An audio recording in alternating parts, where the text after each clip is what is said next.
पुनर्जागरण इटली के हृदय में खोज के स्वर्ण युग के दौरान 1564 में पीसा शहर में गैलीलियो गैलीली नाम के एक युवा लड़के का जन्म हुआ। कम उम्र से ही गैलीलियो कोई साधारण बच्चा नहीं था। जब दूसरे बच्चे सड़कों पर खेलते थे, तब युवा गैलीलियो अपने आसपास की दुनिया से मोहित होकर अपना दिन बिताते थे।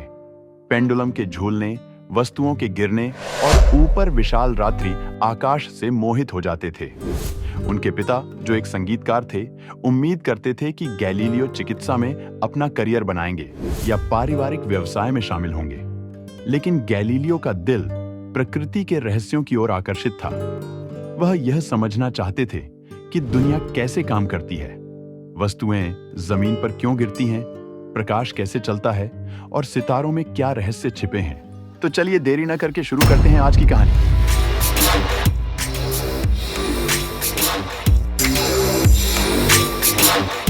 जैसे जैसे वह बड़ा होता गया, गैलीलियो की जिज्ञासा और भी गहरी होती गई। उन्हें पीसा विश्वविद्यालय में स्वीकार कर लिया गया, जहां उन्होंने गणित, प्राकृतिक दर्शन और खगोल विज्ञान का अध्ययन किया।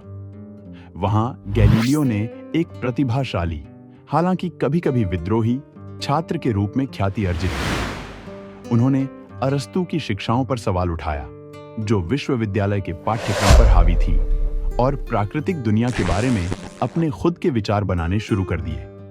उनसे मिलने वाले हर व्यक्ति को यह स्पष्ट था कि गैलीलियो महानता के लिए किस्मत में थे।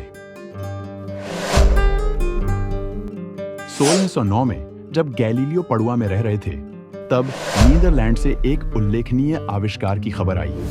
एक ऐसा उपकरण जो दूर की वस्तुओं को करीब दिखा सकता था। इसे स्पाई ग्लास या लुकर्स ग्लास कहा जाता था। अधिकांश लोगों के लिए यह एक जिज्ञासा थी, एकमात्र नवीनता। लेकिन गैलीलियो के लिए यह एक कुंजी थी, ब्रह्मांड के रहस्यों को खोलने की कुंजी। डच उपकरण को कभी देखे बिना गैलीलियो ने अपना खुद का संस्करण बनाने का फैसला किया।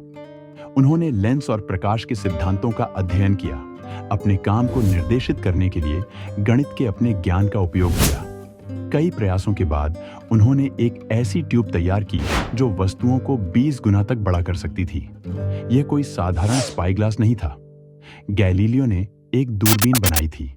एक रात एक साफ इतालवी आकाश के नीचे गैलीलियो ने अपनी दूरबीन को चंद्रमा की ओर घुमाया। उसने जो देखा, उसने सब कुछ बदल दिया। चंद्रमा वह चिकना, परिपूर्ण गोला नहीं था जैसा कि दार्शनिकों ने दावा किया था।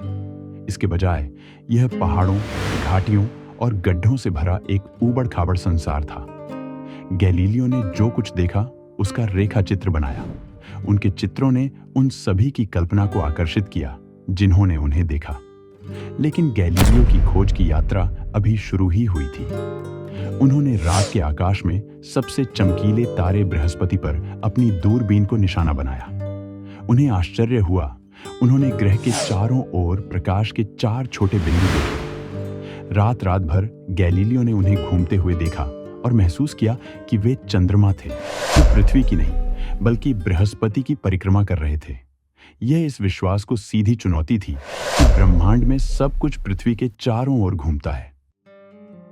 मार्च 1610 में गैलीलियो ने अपने निष्कर्षों को साइडेरियस नंसियस द स्टारी मैसेंजर नामक एक छोटी पुस्तक में प्रकाशित किया। यह एक ऐसी पुस्तक थी जिसने विज्ञान की दुनिया और उससे परे सभी को चौंका दिया। गैलीलियो ने चंद्रमा की सतह, नग्न आंखों से अदृश्य अनगिनत सितारों और सबसे महत्वपूर्ण रूप से बृहस्पति के 4 चंद्रमाओं का विस्तार से वर्णन किया, जिन्हें उन्होंने अपने संरक्षक शक्तिशाली मेडिसी परिवार के सम्मान में मेडिसियन सितारे नाम दिया। पुस्तक सनसनी बन गई। गैलीलियो पूरे यूरोप में प्रसिद्ध हो गए। उन्हें स्वर्ग की वास्तविक प्रकृति का खुलासा करने वाले व्यक्ति के रूप में सम्मानित किया गया। लेकिन उनकी खोजों ने रोमन कैथोलिक चर्च का भी ध्यान आकर्षित किया, जिसने उन्हें संदेह की दृष्टि से देखा। चर्च ने लंबे समय तक ब्रह्मांड के टॉलेमिक मॉडल को माना था, जिसमें पृथ्वी को केंद्र में रखा गया था, जिसके चारों ओर सूर्य, चंद्रमा और तारे घूमते थे। गैलीलियो के अवलोकनों ने इसके विपरीत सुझाव दिया, कोपरनिकन सिद्धांत का समर्थन करते हुए कि पृथ्वी और अन्य ग्रह सूर्य की परिक्रमा करते हैं। जैसे जैसे गैलीलियो ने अपना काम जारी रखा, उनकी प्रसिद्धि बढ़ती गई, लेकिन चर्च के साथ तनाव भी बढ़ता गया। 1616 में चर्च ने आधिकारिक तौर पर सूर्य केंद्रित सिद्धांत की निंदा की, इसे विधर्मी घोषित किया। गैलीलियो को कोपरनिकस के लिए अपना समर्थन छोड़ने की चेतावनी दी गई थी। कुछ समय के लिए उन्होंने चुपचाप अपना शोध जारी रखा और विज्ञान के अन्य क्षेत्रों पर ध्यान केंद्रित किया। लेकिन सत्य के लिए गैलीलियो का जुनून इतना प्रबल था कि उसे दबाया नहीं जा सका। 1632 में उन्होंने दो मुख्य विश्व प्रणालियों के बारे में संवाद प्रकाशित किया। एक पुस्तक जिसमें ब्रह्मांड के टॉलेमिक और कोपरनिकन मॉडल की तुलना की गई थी। पुस्तक तीन पात्रों के बीच एक संवाद के रूप में लिखी गई थी, एक जो टॉलेमी का समर्थन करता था, एक जो कोपरनिकस का समर्थन करता था और एक तटस्थ पर्यवेक्षक। हालांकि गैलीलियो ने दावा किया कि संवाद निष्पक्ष था, लेकिन यह स्पष्ट था कि सूर्य केंद्रित मॉडल के लिए तर्क अधिक मजबूत थे। पुस्तक को तत्काल सफलता मिली, लेकिन इसने गैलीलियो के भाग्य को भी सील कर दिया। चर्च ने इसे अपने अधिकार के लिए एक सीधी चुनौती के रूप में देखा। गैलीलियो को इंक्विजिशन के समक्ष मुकदमा चलाने के लिए रोम बुलाया गया। 1633 में गैलीलियो, जो अब बूढ़ा हो चुका था, धर्म त्याग के आरोप में न्यायिक जांच के सामने खड़ा हुआ। यातना की धमकी के तहत उसे सूर्य केंद्रित सिद्धांत के प्रति अपने समर्थन को वापस लेने के लिए मजबूर किया गया।